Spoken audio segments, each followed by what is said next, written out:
Hi friends, welcome to Lakshmi కథల హరివిల్లు. మనం ఇప్పుడు ఎండమూరి వీరేంద్రనాథ్ గారిచే రచింపబడిన రాక్షసుడు అనే నవల చెప్పుకుంటున్నాం కదండి. ఆలస్యం చేయకుండా నెక్స్ట్ పార్ట్లోకి వెళ్దామండి. నరసింహం, నరసింహం పిలిచాడు అతడు.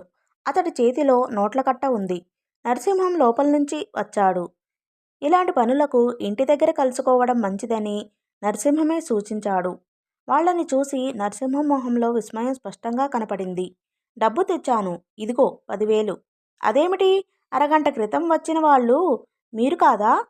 ఈసారి ఆశ్చర్యపోవడం వాళ్ళ వంతైంది. అరగంట క్రితమా అన్నాడు సింహం.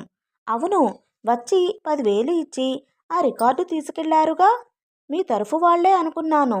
వాళ్ళు ఎక్స్పార్టీ వాళ్ళా? అసలు ఇదంతా ఏమిటి? ఏదైనా లిటిగేషన్ వ్యవహారమా? కోర్టు కేసా? వాళ్ళు వినటం లేదు. ఎవరు తీసుకెళ్లారు పాత రికార్డుని? ఈ ప్రశ్నలకు సమాధానంగా అన్నట్లు దూరంగా నిలబడి అప్పటి వరకు ఆ ఇంటివైపే చూస్తున్న ఒక వ్యక్తి వాళ్ళ దగ్గరకు వచ్చాడు. మీరేనా సింహం అంటే అని అడిగాడు. అవును, మిమ్మల్ని మా అయ్యగారు తీసుకురమ్మంటున్నారు. ఏ అయ్యగారు? నిన్న రాత్రి మీరు వచ్చిన ఇంటి అయ్యగారు. ఇద్దరూ ఆశ్చర్యాన్ని అణుచుకుంటూ కారెక్కారు. 5 నిమిషాల్లో కారు ఆ భవంతిని చేరుకుంది. రాత్రి డబ్బు ఇచ్చిన వ్యక్తి డ్రాయింగ్ రూంలో కూర్చుని ఉన్నాడు. టేప్ రికార్డర్లోంచి తిరుప్పావై భక్తి సంగీతం వస్తుంది. రండి రండి, మీ గురించే చూస్తున్నాను అంటూ ఆహ్వానించాడు వాళ్ళని. ఆ గదంతా అదొక రకమైన పొగతో నిండి ఉండడాన్ని గమనించాడు అతడు. అది చూసి ఆ వ్యక్తి, ఇప్పుడే కొన్ని పాత రికార్డులు తగలబెట్టాను. ఒక హాస్టల్ తాలూకావి. అందుకే ఈ పొగ అన్నాడు నవ్వుతూ. ఇద్దరూ అదిరిపడ్డారు. కంగారు పడకండి, మీకు కావలసిన స్త్రీ అడ్రస్సు నా దగ్గర ఉంది. దాన్ని నోట్ చేసుకున్నాకే తగలబెట్టాను. మీకేం కావాలి? మీ 10,000 మీకు వెనక్కి కావాలి, అంతేగా? ఆ వ్యక్తి నవ్వాడు. 10,000 నాకు ఒక లెక్కలోనిది కాదు. నేను చిటికెన వేలుతో సంపాదించగలను. చిటికెన వేలు ధర అది.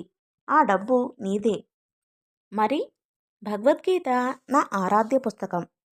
స్వాంతః కరణం నిత్యం గీతాయం రమతే సదా అన్నాడు గీతలో కృష్ణుడు.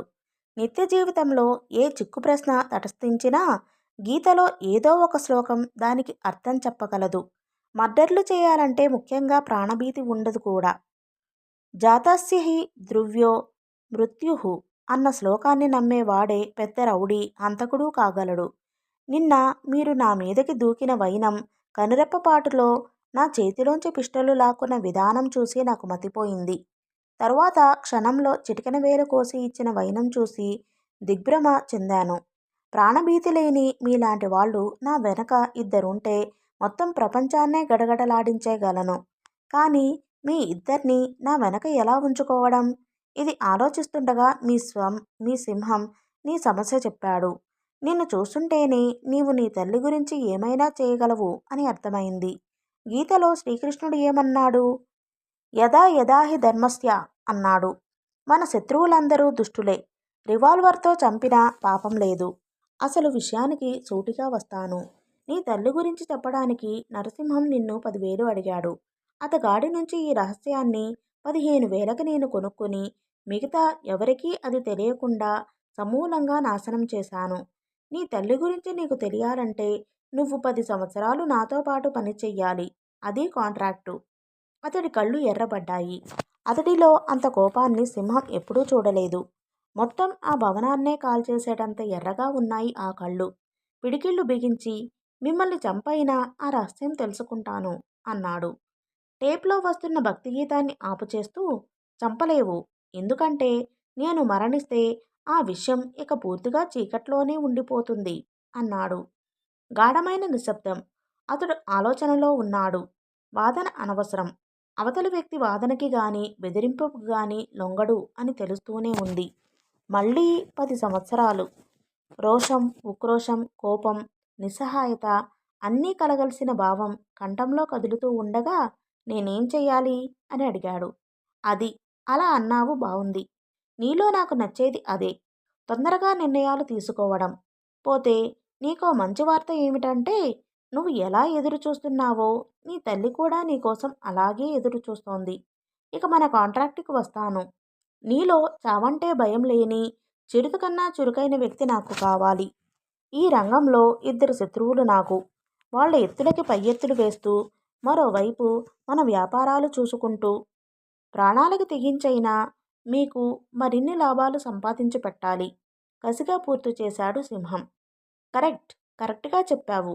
అదే నాకు కావాల్సింది. 10 సంవత్సరాలు చాలు. తరువాత ఎవరి దారి వారిదే.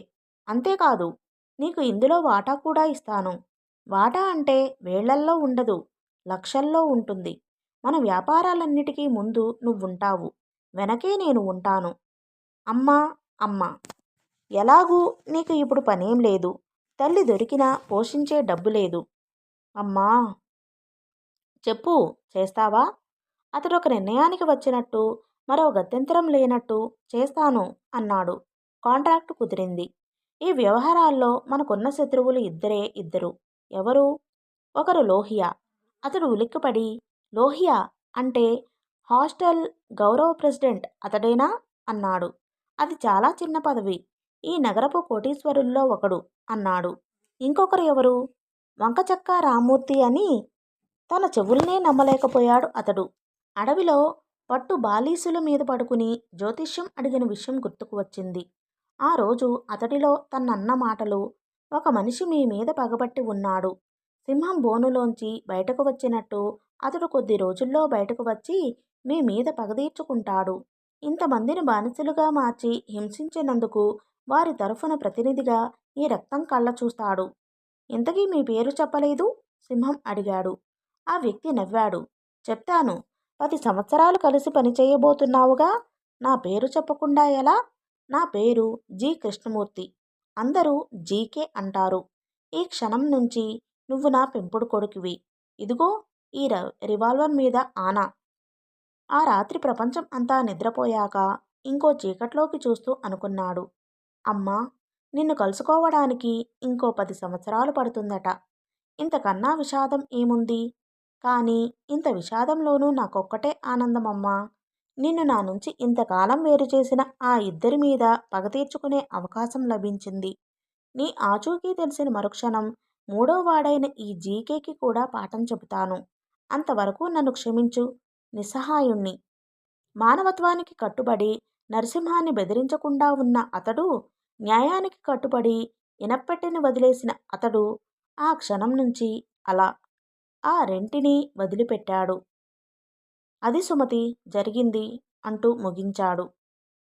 ఆమె వైపు నుంచి ఏ విధమైన జవాబు రాకపోవడంతో తల తిప్పి చూశాడు అతడు. కనుకొలకుల్లో నీరు నిలువగా ఆమె చాలాసేపు అలాగే ఉండి నెమ్మదిగా అంది. మనిషి జీవితం తర్కానికి అందని ఓ గొప్ప సత్యం అని ఎక్కడో చదివాను. అది అక్షరాలా నిజమని ఇప్పుడు నమ్ముతున్నాను. నేనేమీ చెప్పలేను, కానీ ఒక మాట మాత్రం అనగలను. నీ తల్లి ధన్యురాలు, అంతే. తెగిన చిటికిన వేలు, పచ్చబొట్టు పూర్తికాక కాలిన చర్మం, భుజం మీద చుట్టు కాల్చిన మచ్చ, ఛాతీలో గుచ్చుకున్న పడవ తాలూకు చెక్క అతడి శరీరం మీద అతడి తల్లి ప్రేమ తాలూకు చిహ్నాలుగా మిగిలిపోయాయి. జీకే అతడిని చాలా కొద్ది కాలంలోనే సంపూర్ణమైన మనిషిగా చేశాడు. మనిషి అనడం కన్నా మృగం అంటే బావుంటుంది. సూటు బూటు వేసుకుని స్టైల్గా మాట్లాడే ఆ మృగం జనారణ్యంలో విచ్చలవిడిగా విహరించడం మొదలుపెట్టింది. ఒక్కసారి ప్రాణభయం పోతే మనిషి దేనికైనా తెగించగలడు అనడానికి అతడే ఉదాహరణ. జీకే లాభాలు లక్షల్లోంచి కోట్లలోకి మారినాయి. తోటి స్మగ్లర్లు వెనక్కి తగ్గారు. లోహియా గ్రూపు దాదాపు మూతపడే స్థితికి వచ్చింది. వంకచక్కా రామూర్తి లాంటి బలమైన సంస్థ పునాదులే కాస్త కదిలాయి. వంకచక్కా రామూర్తి వెనక ఉండే తారకేశ్వరి అతడితో బేరాలు సాగించింది. తమ గ్రూపులో చేరితే 50% వాటా ఇస్తానంది. అతడు ఒప్పుకోలేదు. అతడి మీద హత్యా ప్రయత్నాలు జరిగాయి. ఎన్నోసార్లు మృత్యువు వెంట్రుకవాసిలో తప్పిపోయింది. వాళ్లతో పాటు వాణి వచ్చి చేరింది. రాబోట్ కలిశాడు. నలుగురు ప్రపంచపు 4 దిక్కుల నుంచి వచ్చిన వారు, జీవితపు 4 కోణాలు చూసిన వారు. ఆ విధంగా జీకే వేసిన చిన్న ఎత్తు అతడికి లాభాల్ని అర్చించి పెట్టింది. యుద్ధాలు జరిగేవి. ఒక గ్రూపుకి మరొక గ్రూపుకి మధ్య టెరిటరీ కోసం. ప్రతివాడు తన స్మగ్లింగ్ సామ్రాజ్యపు సరిహద్దుల్ని విస్తరింపచేసుకోవాలనుకునేవాడే. సామంతరాజులు ఎదిరించేవారు. ఓడిపోయిన వారు వ్యాపారం నుంచి తప్పుకునేవారు. కొంతమంది నిజాయితీ ఎక్సైజీ అధికారులుండేవారు. వారిని తప్పని పరిస్థితుల్లో తొలగించవలసి వచ్చేది. కొద్దిగా ఆనందమైన విషయం ఏమిటంటే ఇటువంటి పనులు జీకే వారికి అప్పచెప్పేవాడు కాదు. తనే చూసుకునేవాడు. ఈ సాలెగూడు వ్యవస్థలో నిజాయితీ ఉన్నవాడే అందరికన్నా అల్పప్రాణి.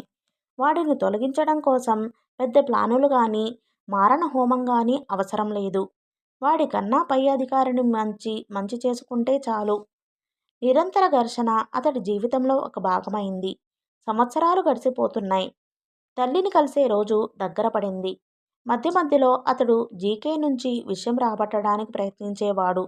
తల్లి ఉందని, క్షేమమేనని తెలిపేవాడు జీకే. అంతకన్నా వివరాలు ఇచ్చేవాడు కాదు. జీకేకి తల్లి వివరాలు నిజంగా తెలియదేమో అని అతడికి అనుమానం లేకపోలేదు. కానీ నరసింహం చెప్పిన వివరాలను బట్టి ఆ విషయం తగలబడిన రికార్డుల్లో ఉంది. జీకే అతనికి గాని గడువు తీరాక తల్లి విషయం చెప్పకపోతే అతడు ప్రళయరుద్రుడు అవుతాడని జీకేకి తెలుసు. దాన్నించి తప్పించుకోవాలంటే సరిగ్గా గడువు పూర్తయ్యే సమయానికి అతడిని చంపేయాలి. అంతే. అదొక్కటే మార్గం. లేదా తల్లిని చూపించాలి. ఈ విషయం అతడికి తెలుసు. అయితే జీకే అబద్ధం చెప్పడం లేదని అతని నమ్మకం. ఒకవేళ అతడే గాని అబద్ధం చెబుతూ ఉంటే గడువు పూర్తయ్యే సమయంలో తనని తొలగించడానికి ప్రయత్నిస్తాడు. దాన్ని ఎదుర్కోవడానికి అతడు సిద్ధంగా ఉన్నాడు. కానీ ఎందుకో అతడి మనసు చెబుతుంది తన తల్లి దొరుకుతుందని. తన ఇన్నేళ్ల అన్వేషణ ఫలించకుండా ఎవరూ ఆపలేరు. తల్లి దొరుకుతుంది. తల్లి దొరుకుతుంది. సరిగ్గా అదే సమయానికి సుమతి, కేదారేశ్వరి మాట్లాడుకుంటున్నారు.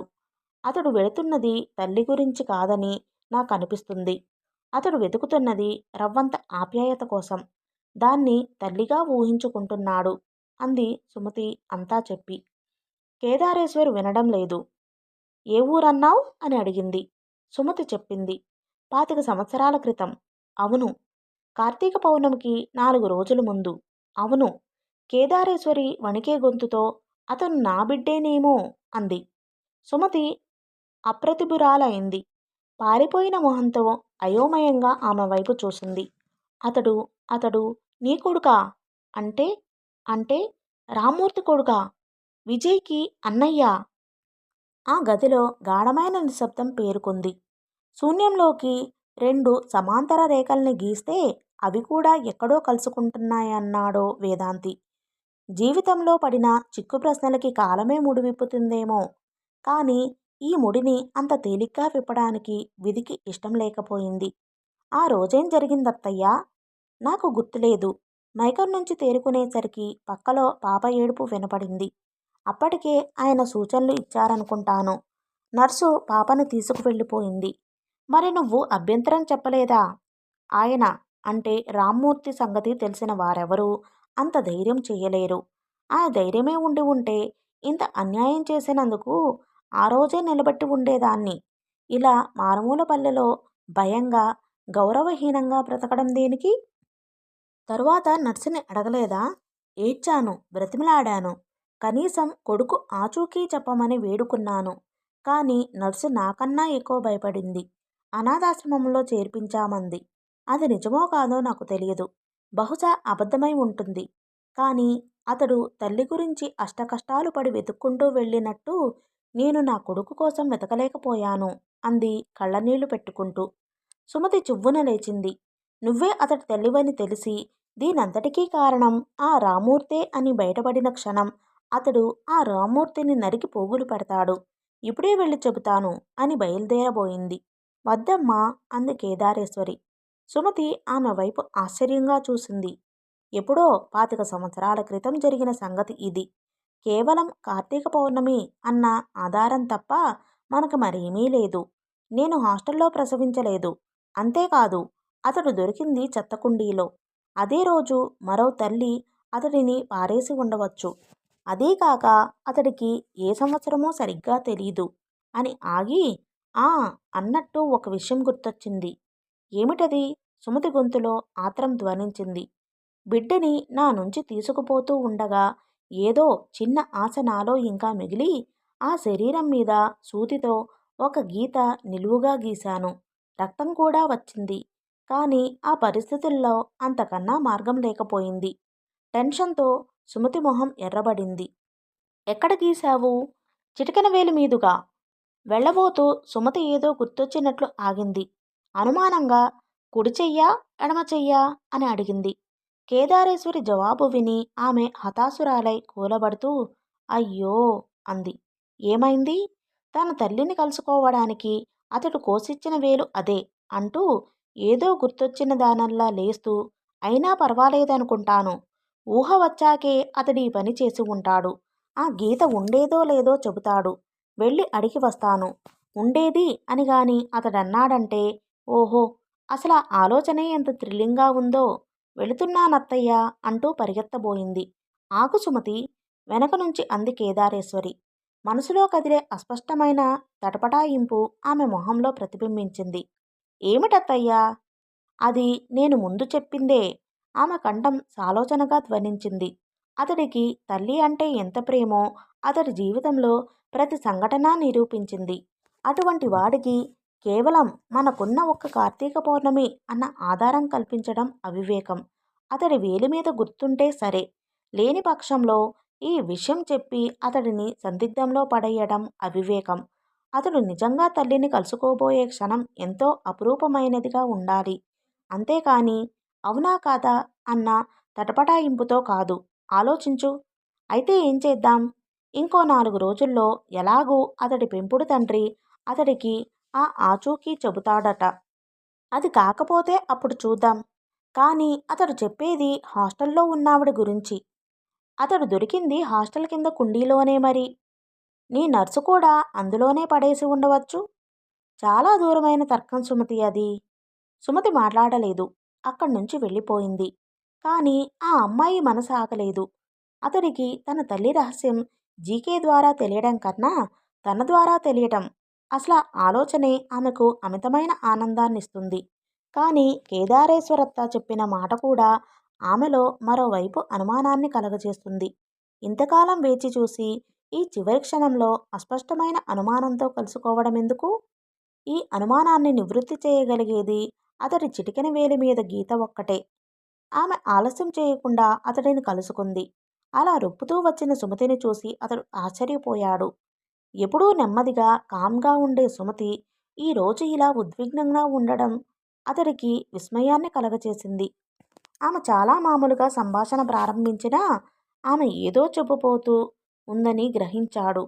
కొంచెం సేపు సంభాషణ జరిగాక ఆమె యథాలాపంగా అడుగుతున్నట్లు నీ చిటికెన వేలి మీద గీతలాంటిదేదైనా ఉండేదా అని అడిగింది.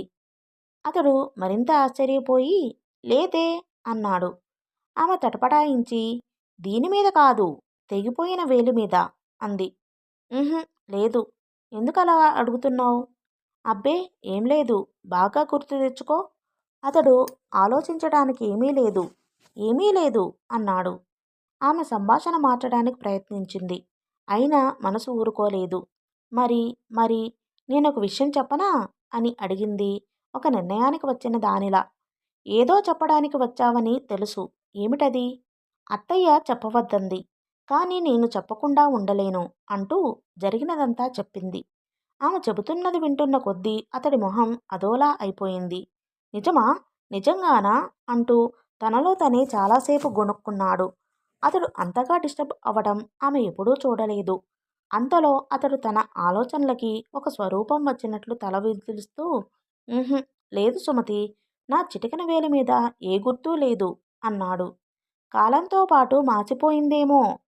చిన్నప్పుడు కూడా చూసిన గుర్తులేదు అంటూ ఆగి ఏమో నువ్వన్న మాట కూడా నిజమే కావచ్చు. కానీ మనసెందుకో లేదనే చెబుతుంది. చెత్తకుండీలో నన్ను పట్టుకున్న బిచ్చగాళ్ళు చెప్పిన మాట నిజమైతే ఆ హాస్టల్ గుమస్తా చెప్పినట్టు ఆ రోజు ఒక స్త్రీ బిడ్డను ప్రసవిస్తే అదే నేను. అటువంటి పక్షంలో మీ అత్తయ్య నా తల్లి కాకపోవచ్చు. ఏది ఏమైనా 4 రోజుల్లో నిజం తెలిసిపోతుంది కదా. రేపు నా పెంపుడు తండ్రి చెప్పేది కూడా ఈ తల్లే అయితే నా అంత అదృష్టవంతుడు ఇంకెవరూ ఉండరు. వేచి చూద్దాం. అస్పష్టమైన అనుమానాలతో నా తల్లిని కలుసుకోవడం నాకిష్టం లేదు. సుమతి వెళ్ళిపోయింది. వేదనాభరితమైన వాతావరణం అతడి చుట్టూ మిగిలింది. అతడు నెమ్మదిగా తన అరచెయ్యి ఎత్తి చూసుకున్నాడు. చిటికెన వేలు తెగి బోసిగా కనబడుతున్న చెయ్యి. తల్లికి తనకి ఆఖరి లింకు తెగిపోయినట్లుగా, తనని పరిహసిస్తున్నట్లుగా తెగిన చిటికెన వేలు. అమ్మా, విధి నాతో ఈ చివరి క్షణం వరకు ఇలా ఆడుకుంటుందని నేను అనుకోలేదు. నిన్ను కలుసుకోవడానికి కేవలం అదొకటే అడ్డుపడితే ఆ విధితో చెప్పు. దాన్ని ఎదిరించైనా సరే నేను నిన్ను కలుసుకుంటానని. రావయ్యా, లోపలికి రా అంటూ ఆహ్వానించాడు వంకచక్కా రామూర్తి. జీకే లోపలికి అడుగుపెట్టాడు. లోపల ఒక స్త్రీ ఉంది. నుదుట బొట్టు లేదు. 40కి అటూ ఇటుగా ఉంటుంది వయసు. కాలం ఆమె నుదుటి మీద ముడతల్ని, కష్టం ఆమె కళ్ళల్లో దైన్యాన్ని అద్దింది. ఎవరన్నట్లు చూశాడు జీకే. గుర్తుపట్టలేదా? ఎవరికోసమైతే అతడు ఇంతకాలం నీ దగ్గర కుక్కలా పడి ఉన్నాడో ఆవిడే ఈమె. నువ్వు ఇచ్చిన 3 అడ్రస్లు పట్టుకుని ఈమెను వెతకటానికి ఇంతకాలం పట్టింది. అయితే మనం అనుకున్నట్లు ఈమె సుఖంగా సంసారం చేసుకుంటూ గతాన్ని మర్చిపోదామనుకోలేదు. తను కూడా కొడుకుని కలుసుకోవాలనుకుంటుంది. అది వాని అదృష్టం. 25 సంవత్సరాల క్రితం ఎవడో చేసిన మోసానికి బలైపోయిన అభాగ్యురాలు. జీకే తేలిగ్గా ఊపిరి పీల్చాడు. ఇంతకాలం అనుభవిస్తున్న టెన్షన్ పోయింది. తను కనుక్కోలేని విషయాన్ని రామూర్తి కనుక్కున్నందుకు కృతజ్ఞతగా చూశాడు. హాస్టల్లోనే ప్రసవించావా నువ్వు అని అడిగాడు. ఆమె జవాబు చెప్పలేదు. బయట కొంగు నోటికి అడ్డు పెట్టుకుని మౌనంగా రోదించసాగింది. జీకే రామూర్తి వైపు తిరిగి, మిగతా అన్ని విషయాలు చెప్పడం జరిగిందా అని అడిగాడు. నేనేమీ చెప్పలేదు. జీకే ఆమె వైపు తిరిగి, నువ్వు చాలా అదృష్టవంతురాలివి. నీ గురించి నీ కొడుకు 25 సంవత్సరాల నుంచి వెతుకుతున్నాడు అన్నాడు. ఆమె ఈ మాటలకి కదిలిపోయినట్లు కనిపించింది. నేను నా కొడుకు కోసం ఎంత వెతికానో మీకు అర్థం కాదు. చెప్పినా మీరు అర్థం చేసుకోలేరు అంది. అసలేం జరిగింది? ఆ రోజుల్లో నేను ఒక ప్రైవేట్ కంపెనీలో పనిచేసేదాన్ని. ఎస్ఎల్సి వరకు చదువుకున్నాను. నా వాళ్ళంటూ ఎవరూ లేరు. వర్కింగ్ ఉమెన్స్ హాస్టల్లో ఉండేదాన్ని. నెమ్మదిగా నన్ను మాటల్లోకి దింపాడొకాయన. పెళ్లి చేసుకుంటానన్నాడు. అప్పటి వరకు ఒంటరితనానికి భయంకరంగా అలవాటు పడ్డదాన్ని. ఇంత అదృష్టం పిలిచి ఆహ్వానిస్తుంటే ఆనందంతో ఉక్కిరిబిక్కిరై నా సర్వస్వం ఆయనకి అప్పచెప్పాను. ఆ తరువాత తెలిసింది నాలాంటి వాళ్ళు ఆయనకి కొత్త కాదని.